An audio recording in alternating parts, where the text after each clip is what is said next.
This episode is brought to you by Indeed. Stop waiting around for the perfect candidate. Instead, use Indeed sponsored jobs to find the right people with the right skills fast. It's a simple way to make sure your listing is the first candidates see. According to Indeed data, sponsored jobs have 4 times more applicants than non-sponsored jobs. So go build your dream team today with Indeed. Get a $75 sponsored job credit at Indeed.com/podcast. Terms and conditions apply.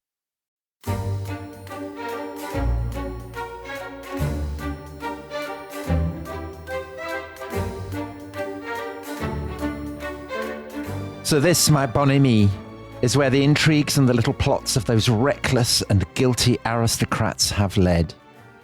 They have abused the weakness of the king to advise him to undertake so pernicious a deed. For their own selfish interests and the vengeance of their pride, they have exposed the patrie to the horrors of the most murderous civil war. The king, whom they say they love, to the loss of his crown, and all his family to the most frightful consequences. They have been undone, as they always will be, and their criminal efforts will come down on their heads. I won't complain of that. They deserve their fate.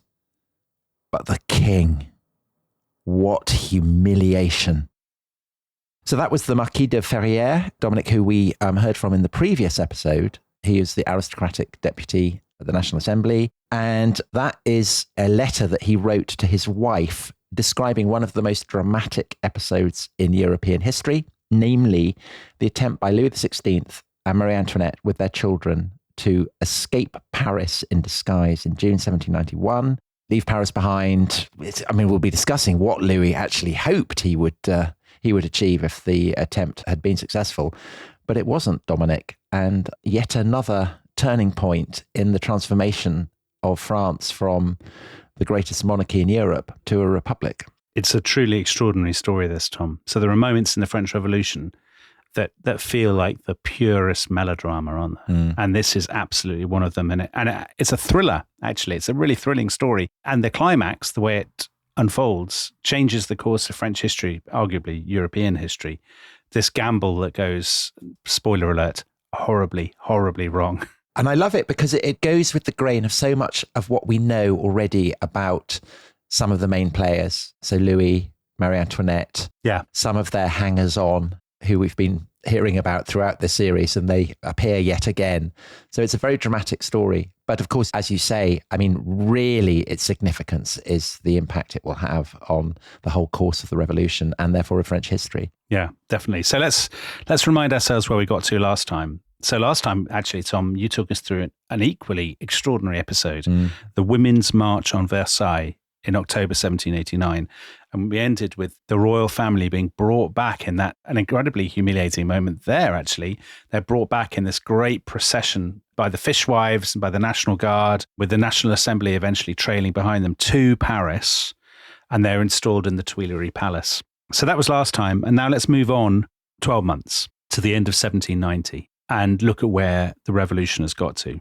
The revolution proper, I suppose you could call it, has been going for more than a year. It's more than a year after the fall of the Bastille, the Estates General becoming the National Assembly, and basically the deputies seizing sovereignty, seizing power from the king.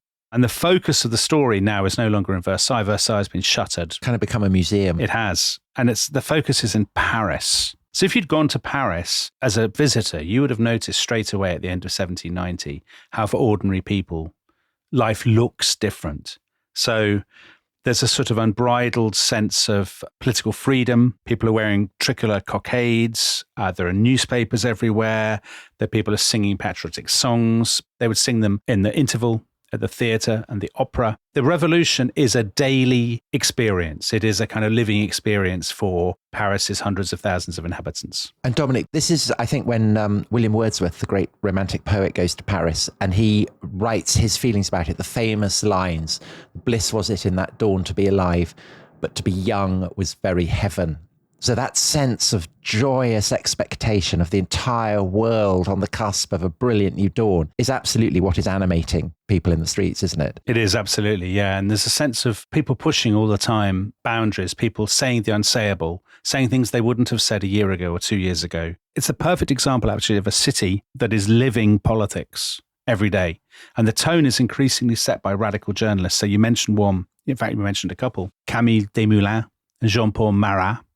And the tone of their stuff is, I think, what we would now call populism. So they have, on the one hand, the people, the nation, who are virtuous, who are destined for greatness, but have been frustrated up till now by the machinations of conspirators. These could be foreigners, they could be priests, aristocrats. That sense of a hardening, that goes along with, I think, with the egalitarian, democratic excitement that you get. There's also a sense that you also get in the National Assembly of excitement at the limits that you're pushing, and the sense that actually everything could be new. So all traces of history could be effaced. France could be completely reborn, and perhaps the world with it.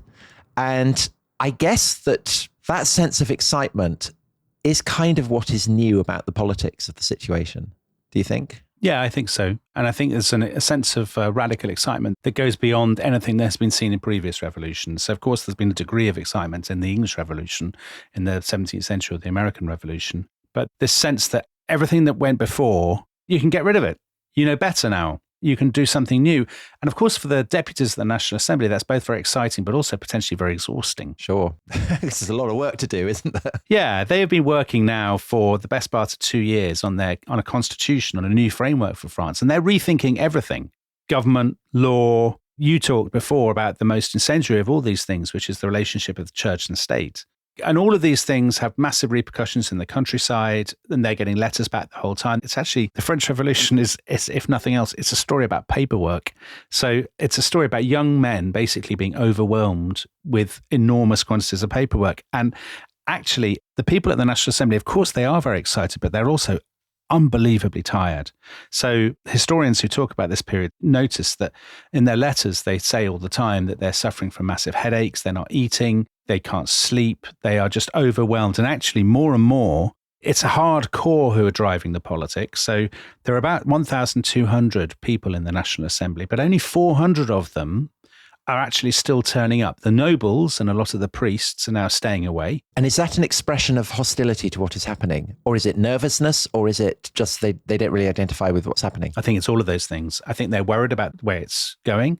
I think many of them are outraged at the course it has already taken. And I think there's a sense that suddenly these people, the old guard, if you like, are in a world that they don't understand. They no longer want to be part of it. And so they've gone back often to their estates in La France profonde. There is also a sense, though, isn't there, that even as they are pushing into a bright new future, they are also increasingly starting to look to ancient exemplars, which are Republican exemplars. That's true. And particularly in the kind of the club. So we talked about the Jacobin Club at the end of the previous episode.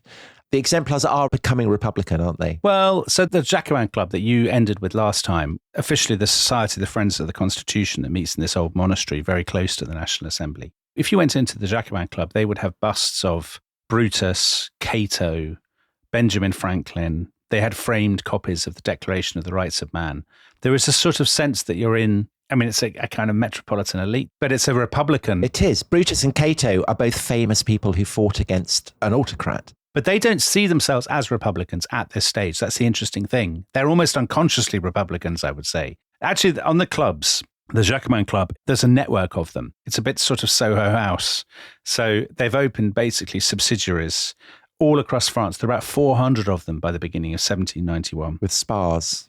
Yes, right. Heated swimming pools. Yeah, and they look very similar. And dare I say, the influencers of the time go to the local Jacobin Club because that is where the aspirational, upwardly mobile, the people with momentum, with social and cultural momentum, where they go. But it's also a sign of a kind of factionalism and of a kind of radicalization, a radical ratchet, because there are lots of other clubs competing to outflank the Jacobins on the left. And the most famous one of this is a club called the Society of the Rights of Man, which is called the Cordelier Club. This meets on the left bank near the Latin Quarter. It's the sort of artistic, publishing, journalistic district. The tone is set there at the Cordelier by people like Desmoulins and Marat. And they are really pushing two things. One is saying the revolution needs to go much further. Democracy, egalitarianism, the people's rights and all that stuff.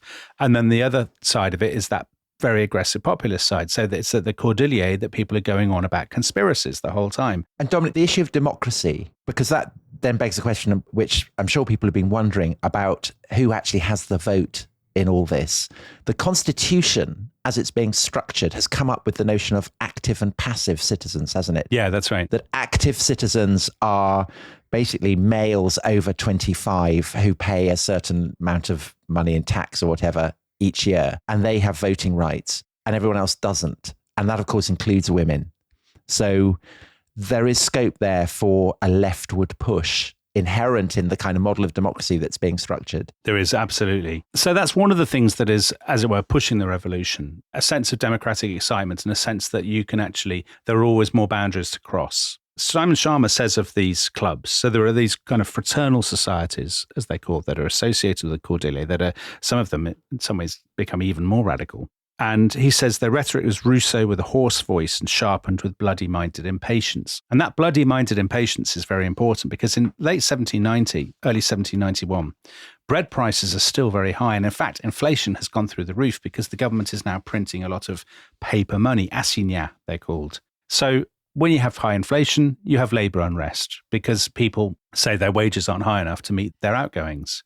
So there's a wave of strikes through the winter, 1790-91 in Paris, that basically it adds to the sense of unrest and anarchy and things being a bit out of control. It's not good for the deputies in the National Assembly's blood pressure because they're living in the midst of all this. They're living in Paris and they look out of their window when they get up in the morning and they see crowds on the streets, people shouting, people saying, where are the fruits that we were expecting? All of that stuff. And they have sat in the assembly and had the poor and the starving burst in and kind of demand bread, haven't they? Back when they were in Versailles, the women from Paris who took the king and queen back to the capital. They have, so that's a warning to them that what's happened to the royal family could easily happen to them. Sitting on the edge of a volcano, Dominic. They are, Tom. They're dancing on the brim of a tinderbox, if that's possible.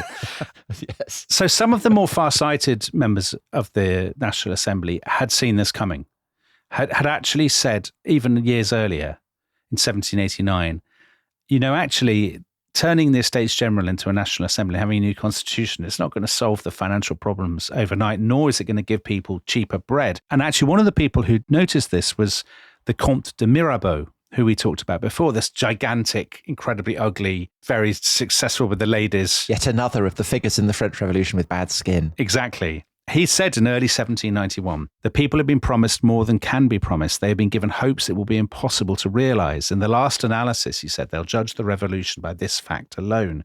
Are they better off? Do they have more work? Is that work better paid? So he can see that you've got to give people concrete results. Now, Mirabeau, a lot of people have thought he would be the man to do that. He would preside over a transition to a constitutional monarchy on the British model. Certainly he thought that himself. But actually, because he thinks that so conspicuously, a lot of people in the National Assembly are opposed to him. And there's a sense of that he's losing momentum in early 1791, not least because he's become very close to the royal family. So he's been taking money from them. Yeah. And do you know who the go-between was who established contact? Andy Caddick, Tom.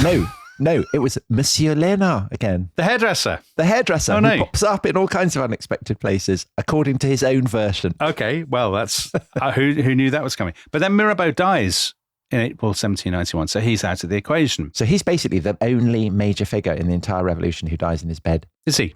Pretty much, don't you think? There's the Abbé de Sieyes, isn't there, who famously says, of the French Revolution, I survived. And Talleyrand. Yeah, and Talleyrand. But Mirabeau is, I mean, of all the kind of the Titanic figures, he's the only one who doesn't end up. It's amazing how many people in this story basically end up having an appointment with the guillotine, isn't it? I mean, extraordinary. Anyway, so Mirabeau's out of the equation. There's a group of sort of moderate Jacobins, and the sort of totemic figure is a guy called Antoine Barnave, who's a lawyer from Grenoble. So remember how we said that Grenoble was the motor of the revolution? So this young man from Grenoble, Barnave, with his pals, is now basically directing the momentum of the revolution. And actually what they want to do, they're like, well, actually the revolution's gone far enough now. You know, France has had enough politics. Let's calm things down. Let's bring in a few of the restrictions, like calm the press down, calm the strikes down, all of this kind of thing. And actually, they think the key to this is really to get a deal with the king. Let's get the king back, get a constitution, get him back in his sort of rightful place, presiding over a constitutional monarchy. The bon père. Yeah, the bon père of France, exactly. And hopefully the streets will quieten down and things will return to normal. The question, of course, is Louis XVI somebody they can do business with? And they think he is. And they've got good reason to think that.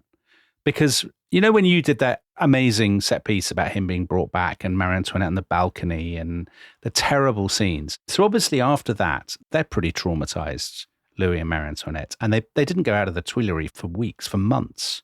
They didn't even go to walk in the garden. They were so depressed, basically being turned into prisoners. But eventually they surface, and Louis actually seems like, you know, it seems like he will work with the revolution. On the anniversary of the fall of the Bastille in 1790, he goes to the altar of the fatherland, as it's called, and the Champ de Mars, and he swears an oath that he will, when they finally get round to doing the constitution, he will uphold it. And he wears a kind of plain black coat, doesn't he? He does, There's no kind of Versailles swagger. Exactly. And people say, listen, he's not a bad man. No one's ever thought he was a bad man, by the way. They think he's a bit useless, he's a bit weak, he eats too much, he drinks too much, and he's much too interested in hunting. I mean, he's very, very fat by this point. He is very fat now. The more things go against him, the more he eats. But when this gigantic figure appears and swears the oath, everybody says, well, Louis is a very religious man. Everybody knows that. It's the one thing people know about him. So for him to swear this oath, he would not lie. He must be determined to work with the revolution, to accept the new order. He's a well-meaning guy, and he's the father of his people, and isn't that great? But the reality is they are deceived. So even in 1789, we know now, historians found letters in the 20th century, that he had been writing to other monarchs like the King of Spain, his relative, and he had said, I hate the revolution. Everything that they have extorted from me has been under duress. I owe it to myself, I owe it to my children, I owe it to my entire family, he said, to make sure that I rebuild royal authority and I don't let this get out of hand. And of course, he's being fed in all this by Marie Antoinette because she is dead against the revolution. Well, she's been completely traumatized. She has. You can understand why she's dead against it. She's been abused. She's been mistreated. She says these people are monsters and what they represent is evil. But equally, it's not great advice, is it? No, it isn't great advice, but I think you could say, Tom. But Louis is primed to believe it because he's horrified in particular about the religious thing. I mean, I don't think you can underestimate the importance of that. Yeah. But Louis was, you know, he was an anointed king. I can't believe I'm the person saying this on the podcast. Carry on, Dominic. He's an anointed king. He takes mass every day. He had written in his journals when he was a boy that God had chosen him to be king, and he took this really seriously. And when it comes to the great hullabaloo about the civil constitution of the clergy, the fact that priests have to swear an oath to the constitution, and that the Pope then at the beginning of 1791 says, don't do this, you're in danger of excommunication if you do it. For Louis, this is the most horrendous dilemma. He's caught between his country and his God. And for him, it's just an intolerable position to be in. A different man, a more cynical character. A Talleyrand type figure. Captain Benteen from the Custer series. He could absolutely have dealt with this. Louis XVI, psychologically, and I guess because the institutional pressures of his family, his role, the weight of history, he just can't do it. So why doesn't he run away? Why doesn't he make a break for it? Because that's, of course, what so many of his counselors have been saying ever since 1789. And the reason he doesn't, as all his biographers say, he's well-meaning and he's earnest and he's indecisive. He's indecisive. He's a ditherer. He doesn't want to do the wrong thing. So he just sits there paralyzed. Now, seems to have been a change at the end of 1790. And he says, okay, we'll draw up a contingency plan. All these plans about going to the east, going to the frontier garrisons, and there are loyal troops there. Fine, tell me how this would work. And the man who's in charge of drawing up the plan is our old friend, top Swedish sort of... suave dasher. I was going to say a bounder, but he's not a bounder, is he? No, I don't think he is. He'd be played by Roger Moore, but he'd behave in a good way. Yeah. And he's Axel von Fersen, the Swedish count and friend of Marie Antoinette. And he draws up an excellent plan. He keeps coming to the Tuileries Palace, and he's in disguise when they're making the plans. I mean, he's the kind of person who would love a disguise. Yeah, totally he is. Because he's a swashbuckling, he's the Scarlet Pimpernel, basically, isn't he? Yeah, so him and Monsieur Léonard are both clearly figures who kind of love the sense of conspiracy, dressing up, carrying secret messages, but in a slightly ostentatious way. There's a Sunday night BBC Two drama in Monsieur Léonard and Axel von Fersen solving crimes in revolutionary Paris. I don't think they do it very well. A camp hairdresser and a kind of dashing Swede. So Alexander Skarsgård could play Axel von Fersen. He could. Yeah, he could. I don't know who would play Monsieur Léonard. Mathieu Amalric, the French actor. Anyway, that's by the by. Yeah, it is by the by. He draws up this plan to get out in disguise. The issue that he has is his plan was initially for Louis and Marie Antoinette. And he says it would be better for you to travel separately. They say there's no way we'll do that. We have to take our children. We have to take the king's sister Elizabeth, who's hanging around in the palace with them. Marie Antoinette also says, I'd like to take 2 nannies for the children. And there are 3 sort of young noblemen who they want to take as bodyguards. So now the party is basically 11 people. And there's the hairdresser, but he's going to travel separately. But he gets sent out on a kind of scoping mission. He does indeed. So end of 1790, early 1791, they know who they want to take. And Axel von Fersen looks at this and he says, well, this is too many people for one coach. We're going to have more than, we have one very big coach and another coach for the nannies. And he commissions the coach that will take them. So it's called a berline. It's a kind of luxury coach. It took 3 months to build it. It cost 6,000 French pounds. A lot of books, a lot of general histories of the revolution say it was a carriage and it looked inconspicuous. It absolutely was not. It's enormous, isn't it? It was like a luxury limo of coaches. It's black, but it has a yellow frame, so it's very conspicuous. And inside, Timothy Tackett, who wrote this wonderful book about the flight of the king, says it had a leather interior, padded seats, a picnic set, bottle racks, and a leather-covered chamber pot. So it's like a private jet of coaches. Absolutely. And it kind of raises the question that even at this point, do they understand what they're up against? They're not really taking the danger seriously. They could have done a kind of Charles II, yeah, hiding in oak trees kind of approach. They could have really gone undercover. They could have not travelled with coaches just for a week or something. They could have foregone the luxury, but they just can't bring themselves to do it. I think there's 3 things there. So I think the Charles II comparison is a brilliant one. Because of course, Charles II faces, worse pressures during his life, but here's all those things that Louis isn't. Charles II is very cunning.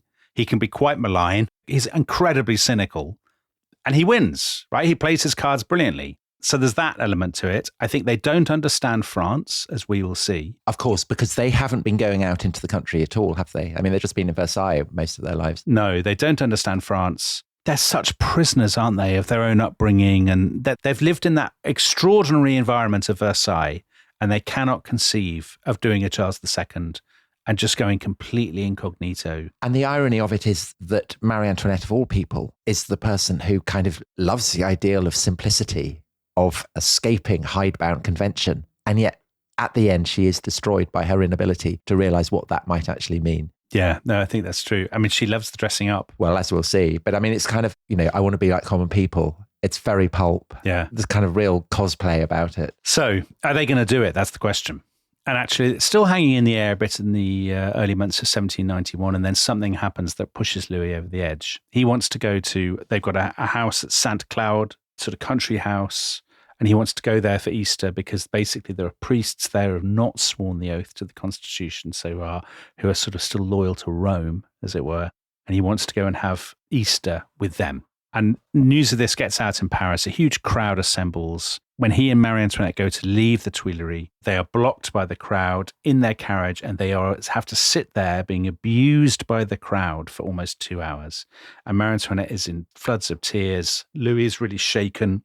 It is clear to them now that they are prisoners. And after this, actually, instead of feeling sorry for them, the National Assembly actually tightens up restrictions on them and basically sends a lot of their court away. So they are alone in this kind of echoing palace, surrounded by guards. And understandably, psychologically, Louis and Marie Antoinette say, we can't live like this. We have to get out. And what then happens is he is very clever, because the very next day he goes to the National Assembly for the first time in a year and reiterates how keen he is to work with them and to uphold the Constitution. And the National Assembly, especially the more moderate deputies, this is what they want to hear. And they're like, oh, brilliant. Louis is really coming round. He's really behaving well these days. Isn't this great? But while the National Assembly are congratulating themselves that everything's going to be fine, Louis and Axel and co are finalizing the plan. The plan is they will get out of the city and they will head for the garrison town of Montmédy, which is on the border of the Austrian Netherlands, now Belgium. And there, the Marquis de Bouille is waiting with Swiss and German troops who they think will be more loyal than French-speaking troops, and it will all be great. Now, there was a direct road that went through Reims, where Louis had been crowned, and it went through a lot of empty countryside and was a good road to take. And the Marquis de Bouillé says, go that way. And Louis said, no. Because I was crowned in Reims, there will be people who will recognize me. So it'd be much better to go this other road, which admittedly goes through lots of small towns and villages. But of course, Louis is very confident that in the small towns and villages, there will be no problem, because even if he is recognized, those people will surely still be loyal to the king. These aren't the sort of urban freaks of the Jacobins.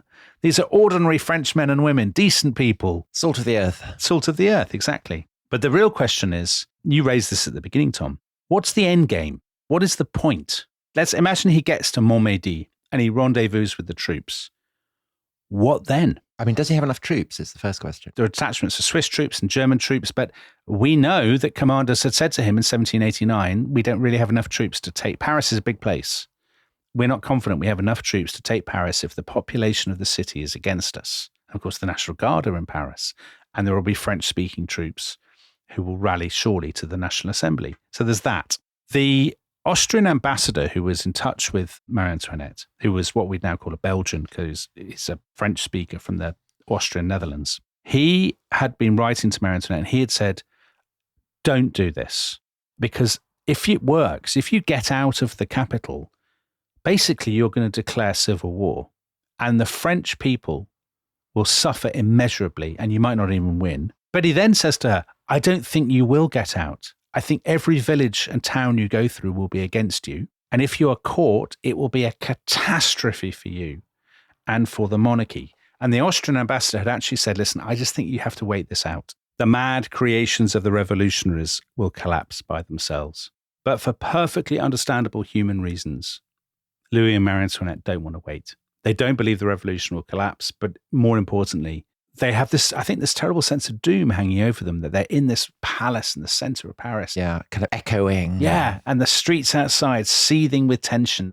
It's not easing, it is growing, because people are angry that the bread prices are still high, that the conspiracies of their imagination are still well, there is a conspiracy. I mean, let's be frank about it. And Marie Antoinette has heard people of the kind that she hears outside the Tuileries back in Versailles demanding that her guts be made into cockades. Yeah. So I think she's entitled to feel a bit twitchy. Of course. And they've got their children. Just as parents, they would want to get their children out of this environment. So the die is cast, as it were, Tom. The decision is made. Rubicon is about to be crossed. It is. There are various postponements and delays, but the date is set for Monday, the 20th of June. Wow. High drama. So let's take a break there. And when we come back, we will find out if the attempt by the royal family to escape succeeds. Massive tension. This episode is brought to you by Rocket Money. Tom, we often talk about how to organise our finances. I'm very conscious that I'm paying for a lot of mad subscriptions. And there's one thing that we've talked about often on this show. It's the thing that we probably hate more than any other, and it's a hidden fee. I would love to get my finances under control. There are all these things piling up on our bank statements, and I think I need to fix this problem. I need to sort this out and to stop this. I mean, my finances are so chaotic that I need this app. So I'll tell you what it is. It's called Rocket Money. It's a personal finance app that helps find and cancel your unwanted subscriptions. It monitors your spending and it helps to lower your bills so that you can grow your savings. With Rocket Money, you can track all of your subscriptions and you can easily cancel within the app with just a few taps, saving you time, avoiding charges. And you can also set budgets and goals and get personalized insights and regular reports to track how you're doing. They will even send you real-time alerts for large transactions, upcoming bills, refunds, and even low balances. So let Rocket Money help you reach your financial goals faster. Join at rocketmoney.com/ishistory. That's rocketmoney.com/ishistory. rocketmoney.com/ishistory.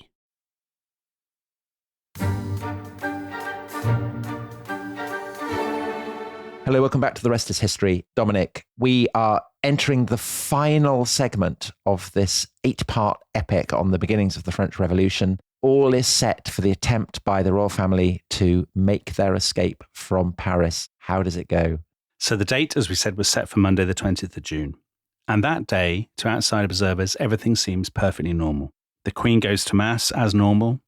She goes and has her hair done, very important for her. She goes out for a drive around the city in a coach with her children. And then that evening, she has dinner with her family, and that includes the king's brother, the Comte de Provence, and his sister, Madame Elizabeth. And then when dinner is over, or so it seems, she retires for the night. But there have been three odd little signs that day. First of all, the children's attendants had been sent away on the grounds that the children were ill, but they weren't ill. The children themselves noticed this and thought this was peculiar.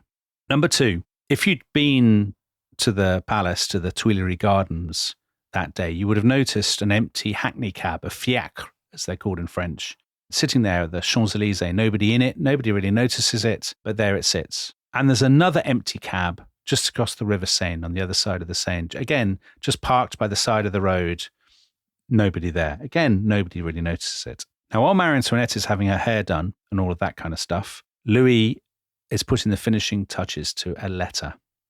And this letter is a disaster for him politically. But of course, he doesn't know that at the time. He writes it himself. It's in his own handwriting. And it is a note explaining why he intends to flee the capital. He just pours everything out. It's a list of his grievances, justifications for himself. He said, I'm not being kidnapped. No one's making me go. I'm going on my own accord because for 2 years I've sat here and I've seen, and I quote, the destruction of the monarchy, the subversion of all authority, the violation of properties, the endangerment of personal security, crime left unpunished, and the establishment of a complete anarchy. And he says, everything I've done in these 2 years, my captivity, I didn't mean any of it. You forced it out of me. I did it only under duress. I've had enough of living a lie. I hate you. I hate the revolution. I'm out of here. That's his letter. Now, you could say that's an admirably frank political testament. Or you could say it's mad. You could say this is a political suicide note. I mean, it leaves him no place to hide should the escape attempt go wrong. Yeah, he's burning all his bridges. Of course, he doesn't think that it might go wrong. Now, we can retrace what happens next in some detail because there's a brilliant book by the American historian Timothy Tackett called When the King Took Flight. So a lot of general histories are a little bit sketchy about the details, but he basically does it minute by minute. So when dinner was finished that evening, Louis embraced his brother, the Comte de Provence, and said, I'll see you, at the frontier because the Count of Provence is going to go on his own to Brussels, escape to Brussels. And that works, doesn't it? Yeah. The Count of Provence, in due time, will become Louis XVIII. He will indeed. So he gets away. And this is, by the way, it's the last time those two brothers will ever see each other. And then Marie Antoinette and her friend, the Marquise de Tourzel, who's going to come with her. Who's been very loyal, stuck by Marie Antoinette when others have left her. Yes. So a lot of her friends, a lot of her favourites, a lot of the sort of Petit Trianon set have fled, haven't they? But she's stuck with her. She's the sort of best friend. They slip away from the dining room and they go to wake the two children and to get their nannies. And Marie Antoinette, who's really leading the way in this, she's planned this with Axel von Fersen. It's her scheme as much as anybody's. They go down these back stairs to the ground floor. There are disguises waiting there, and the nannies help the children change into the disguises. They're both going to be dressed as young girls. We'll explain in due course about the disguise plan. But then the nannies go back upstairs, and it's the nannies. The nannies can easily come and go from the palace. They walk out of the main entrance, and they are heading across the river to the cab across the river. So that was for them. Meanwhile, back in the palace, Marie Antoinette has, for their various subterfuges, she's managed to get a key to an outer door. She gets the children, and she unlocks the outer door. She's timed this perfectly. She's waited for the point when most of the palace servants will leave. Now, of course, it's June, so we're at the lightest time in the year. But even so, after 10:30, darkness has fallen. So the courtyard is lit by torches. The servants are all leaving. And as they are leaving, the door opens quietly, and the Marquise de Tourzel and the two children slip out into the crowd, and the guards don't notice them among the mass of servants. And so they then head to the cab. And Dominic, who is driving the cab? So they get to the cab outside in the Tuileries Gardens, and it is Axel von Fersen. In his disguise. And this is why he'd be so good at solving crimes, isn't it? He is such a tremendous man, Tom. The Marquise and the two kids get into the cab, and then he says, let's go for a little drive. And they go off because he's killing time waiting for the royal couple. He goes off for a little drive around the city. And he's kind of bantering away, isn't he? Yeah, and when he comes back, he puts on the voice of a Parisian coachman.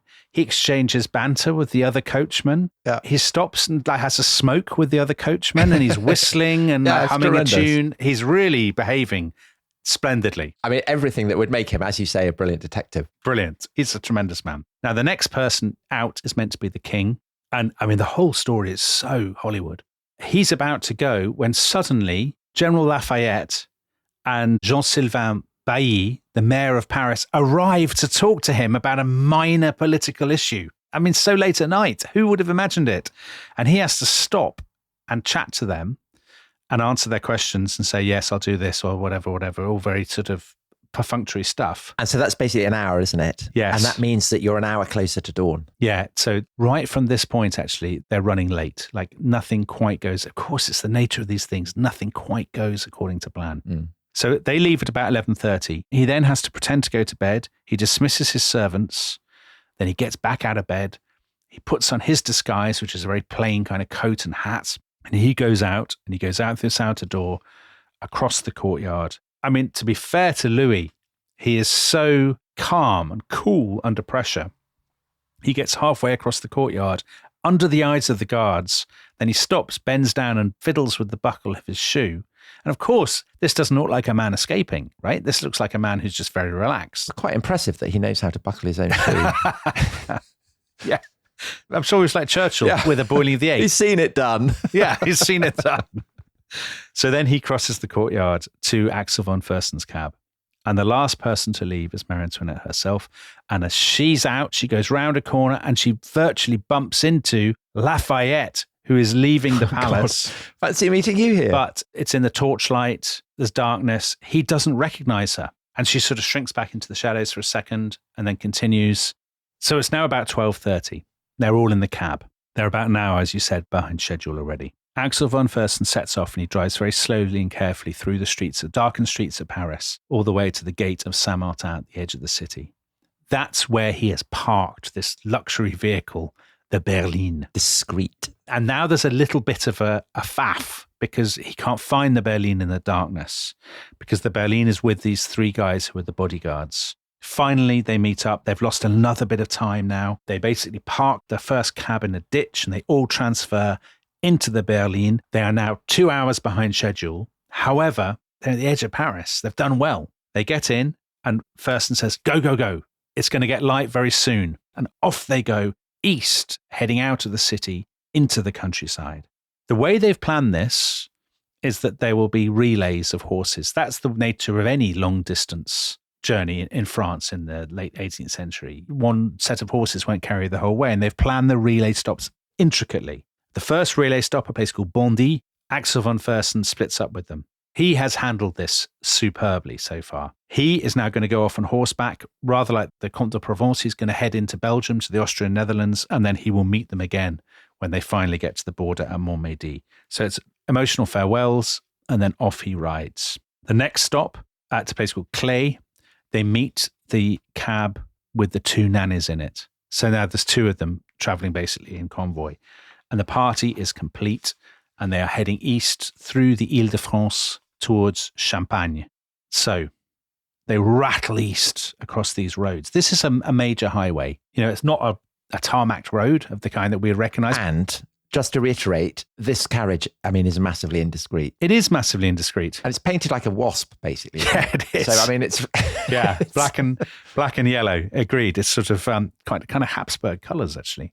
But, you know, so far so good. And the hours go by. Dawn breaks over the fields of Champagne. They're changing the horses at the relays as planned. You know, they're beginning to think, Could do this. We could do this. The king, Louis, remember with him, his fascination with his looks. Louis is basically a bit of a nerd. And Louis has brought with him maps and he's brought a very detailed itinerary. I love this about Louis. I admire this kind of behavior. This is what I would have done. And he's got this itinerary. And when they go through each village, he says, this is such and such a place. And he's maybe got a few nice facts about it. And he can kind of plot it on his map. So really, he's a frustrated tour guide. He totally is. He's loving this. He's a travel agent. Yeah, he's loving all this. Now, while he's doing this, the Queen, Marie Antoinette, says to everybody, now listen, remember our parts. Madame de Tourzel, she's playing somebody called the Baroness de Corfe. The two children are her two daughters. Marie Antoinette and the king's sister Elizabeth are her two servants. And Louis, dressed in his kind of plain brown coat, is her business agent, is the Baroness's business agent. Monsieur Durand. Exactly, Monsieur Durand. So if anybody asks who we are, that's who we are. Yeah. But again, it is, I mean, just to reiterate, there's a kind of slight sense in which it's symbolic rather than actual, isn't it? This attempt to be a common person. Yeah, well, as we will see. Because actually, Louis, as they get out, the further they get from Paris, Louis becomes more and more relaxed. Understandably, he's out at the Tuileries for the first time in ages. And he just feels such a sense of liberation. He says to the others, when I'm back in the saddle, when everything is normal again, I will be such a different man. You won't recognize me. I'll be so different. You know, I will do such things. Exactly. Oh, the tragedy of it, Tom. The day breaks. It's a warm day. It's June in the center of France. They take off their hats. They look out of the windows. They watch the peasants working in the fields as they pass. Charming. And then, so charming. And then when they stop every time to change the horses or to go to the loo or whatever, Louis starts to get out of the cab and he does a bit of an Axel von Fersen. He starts to chat to the people changing the horses. He says, lovely weather. How are the crops this year? I'm a land agent. Yeah. The bodyguards are sitting on the top and they are attracting a lot of attention because they are wearing yellow uniforms that match the frame of the carriage. But the yellow uniforms are unfortunate because they match the livery of one of the chief émigré counter-revolutionary leaders, a guy called the Prince de Condé, the Prince of Condé, who is one of the exiles who is most feared in all the conspiracy theories. And his men wear yellow, and these guys are wearing yellow, so people are staring at them. And the bodyguards say to the king, people are staring at us. You know, we should be a bit more careful, a bit more discreet. This is, I think, a really important thing. Louis says, stop worrying. You know, we're outside the capital now. In the countryside, we don't need to worry about all this. It's very Tsar Nicholas II or even Charles I or something. The city people are weirdos and have been polluted by the woke mind virus. But in the country, he says, La France profonde. La France profonde, people actually love me. So it's fine even if I am recognized. And the thing is, he is being recognized. This is, again, something that I think some of the sort of briefer accounts skip over. They say, oh, he's spotted later on. He's already being spotted. So in Montmirail, a wagon driver spotted him when they were changing the horses. In the place called Chantrix, there was a postmaster who had seen him at the Bastille Day celebrations in 1790. And then as the day wears on, they get to the biggest town they're going to cross, which is a place called Chalon. They get there mid-afternoon. There will be a lot of people in this town by the nature of the town who will probably have seen them at Versailles. There will be notables and things like that. And by this point, because they've been gone so long, Louis is incredibly relaxed and he doesn't take any precautions at all. I mean, it's just mad. And not least because back in Paris by now, people will have realised that they've gone, presumably. Of course, they realised first thing that morning when the servants went in and found their rooms empty. So it just seems mad behaviour.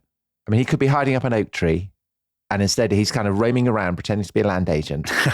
Mad. But he's got away with it so far, Tom. Well, he hasn't, though. As we'll find out. Because nobody stops him in Chalon. People recognise him and people are whispering to each other and small crowds forming, but nobody stops them. They keep going. As evening approaches, they're approaching the Argonne forest and the borders of Lorraine. And they are very confident now that they have basically pulled this off because they've gone a long way. Because Lorraine is the home of Marie Antoinette's father, of course. Yeah, of course. And of course on the eastern edge of France. So they're not that far away now. They are now 3 hours behind schedule. But they're confident that very soon they will rendezvous with a military escort that has been sent to wait for them under the Duc de Choiseul. And as they approach the Argonne forest, they get to the place where they think they're going to meet this guy, and he is nowhere to be seen. And actually what has happened is this.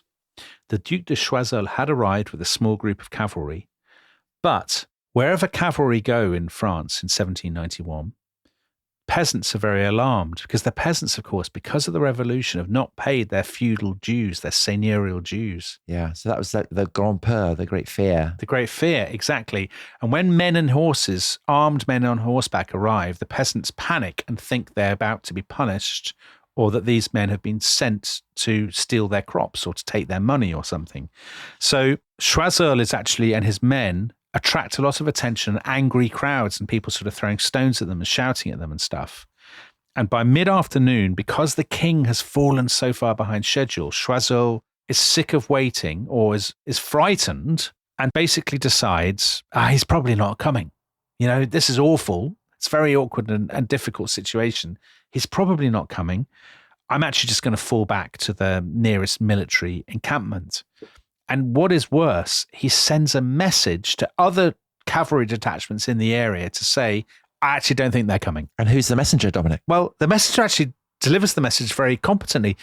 And the messenger, Tom, is the hairdresser, Monsieur Léonard. I love it.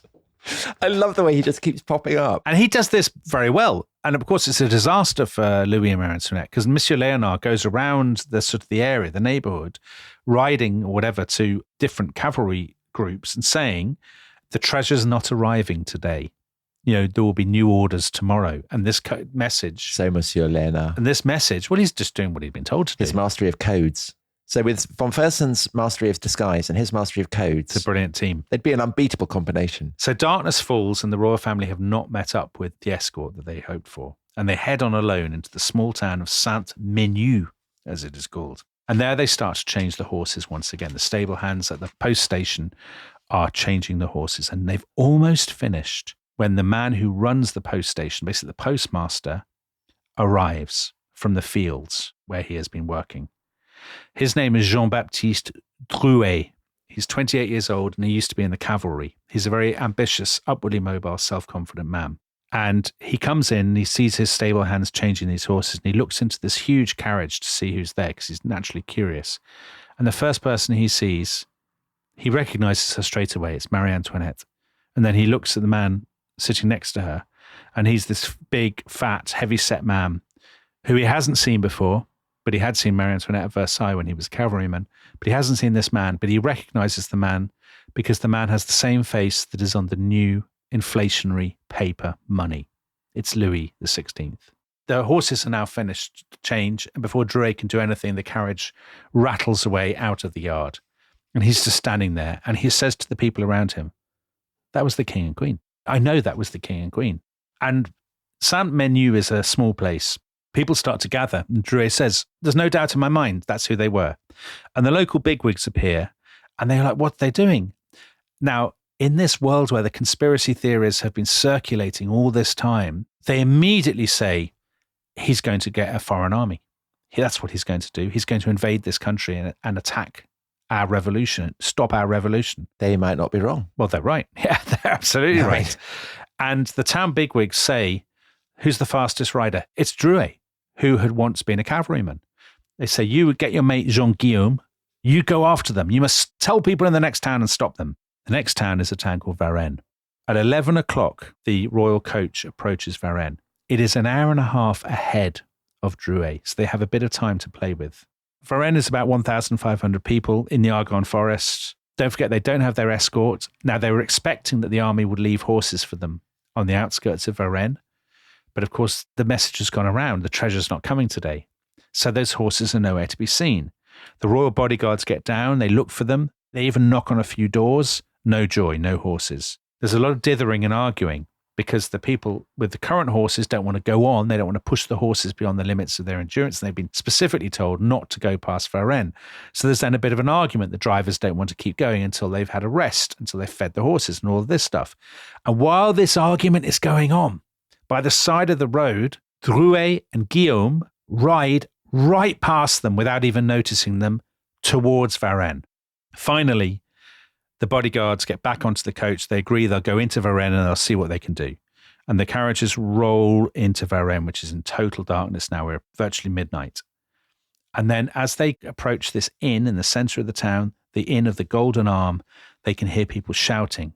Voices, somebody's shouting, fire, fire, which is the classic thing you shout to attract attention with any kind of emergency. And Madame de Tourzel said later, she said, when we heard people shouting that, we thought we'd been betrayed. We drove down the street with a feeling of sadness and distress that can scarcely be described. And as they get to the Golden Arm, there are men standing there who stop the carriages and they think, oh no, oh no. So what had actually happened was that Drouet had got there before them. He'd burst into the inn. And he had said, The king and queen are coming for the sake of the country, for the sake of the revolution. They must be stopped. People aroused the local councillors, the local National Guard, and the chief magistrate, who was a grocer with the excellent name of Jean-Baptiste Sauce, or as he would no doubt call himself, Sauce. They're the people who are standing outside the inn when the carriages arrive. You can picture the scene. People holding torches aloft in the darkness. They ask for their papers. They hand over the papers in the name of Baroness de Korff. And actually, Sauce and the others say that these papers seem perfectly in order. Maybe we should let them go on. They're kind of muttering while Louis and Marie Antoinette are waiting in terror in the carriage. And Drouet says, I swear this is the king and queen. Like, you can't let them go. You absolutely can't let them go. So the bigwigs of the town fathers say to themselves, why don't we just play for time and wait till the morning? So they say to the travellers, look, it's very late. We'll need more time to check your documents and we'll do it in the morning. Also, the road is very dangerous at night. You'd be better off going in the morning anyway. Why don't you stay here? And Jean-Baptiste Sauce says, do you know what? You can stay in my house above the grocer's shop. I've got a bedroom for you. And very, very reluctantly, they get down from the carriage and they go to the grocer's house. And the two children, who are, of course, exhausted, are put to bed and then they wait. While Sauce is leaving them there, he says, there's a bloke in the town, actually, who's seen the king and queen, a judge, because he married a woman from Versailles, Monsieur Destes. I'll go and get him. He goes and wakes him up, bangs on his door, brings him to his house. This guy, Destes, comes up the stairs, goes into the bedroom. As soon as he sees Louis XVI, drops to his knees, and he says, oh, your highness, your majesty. And Louis just stands up and he says, yes, I am your king. I have come to live among you, my faithful children. I will never abandon you. And then he does this incredible thing. Timothy Tackett says, he took the members of the municipal council in his arms one by one and embraced them, and he told them his story. And he said, I've been living in the capital, surrounded by daggers and bayonets, but I've come to the countryside to seek the freedom and tranquility that you all enjoy. So very Rousseau. Yeah, totally. But he's basically saying, please help me. My life and the lives of my family are in danger. He's framing it in a way that is with the grain of kind of revolutionary sentiment. I mean, that's the extraordinary feat. I mean, not bad, actually, in the context of the absolute meltdown of all his plans. Well, do you know what? It almost works, because they are dumbstruck that the king, I mean, he's in the upstairs bedroom of a grocer's house. It's an inconceivable that, I mean, 1789, this would have been beyond the realms of the wildest fantasy that this would happen. They're shaking with nerves and fear and emotion to be in the presence of the king. And they say they will help him. You know, for a moment, they say, of course, if necessary, we will accompany you east ourselves, you know, if that's what it takes. Then they all go downstairs. And it's actually while they're going downstairs that they're like, actually, maybe we shouldn't do this. And Timothy Tackett, who I mentioned already, his book is brilliant on this. He says, you know, you have to look at Varennes itself, what had happened in Varennes, to make sense of this. Varennes is a completely nondescript, ordinary town. But in towns like Varennes, there had been a degree of politicization that had never been before since the revolution began. They have sent delegates to the National Assembly. They've had meetings. They have their own little Jacobin club in Varennes that all the bigwigs belong to. And also, for 2 years, they have been subject to the what you talked about, Tom, la grande peur, the great fear. Fears of brigands and foreign armies. Particularly being close to the frontier. Yeah. You know, they would be in the front line of any invasion coming. Exactly. And so they say, actually, no, this is a terrible situation. Like, maybe he's raising a foreign army. And they start to panic. And they say, finally, ring the tocsin, ring the bells, call the alarm. Now, this is a terrible situation. And suddenly it's 1 o'clock in the morning and the church bells are tolling the tocsin. People are banging on drums, shouting, fire, fire, alarm, alarm. People are pouring into the streets. They run to the town hall to get guns. And people are sending messages to the local villages, to arms, to arms. Everything's kicking off. And of course, Louis and Marie Antoinette would be upstairs in that room listening to all this and just realizing that it's all going horrendously wrong. So if we just fast forward a few hours, by dawn, the street outside the grocery is absolutely rammed with people. Militia bands, basically, people with pikes and with sticks and with battered old muskets and all this kind of thing. Louis and Marie Antoinette have not slept a wink. They're in a terrible state. The kids have been asleep, I guess. But about daybreak, Sauce and the other bigwigs come back to Louis and they say, actually, we've changed our mind. We can't let you go on. They say, we're like members of a great family who've just found their father, but we fear we may lose him again. And they say, everybody loves you. You're in everybody's hearts, but your place is in Paris, and we want you to go back to Paris.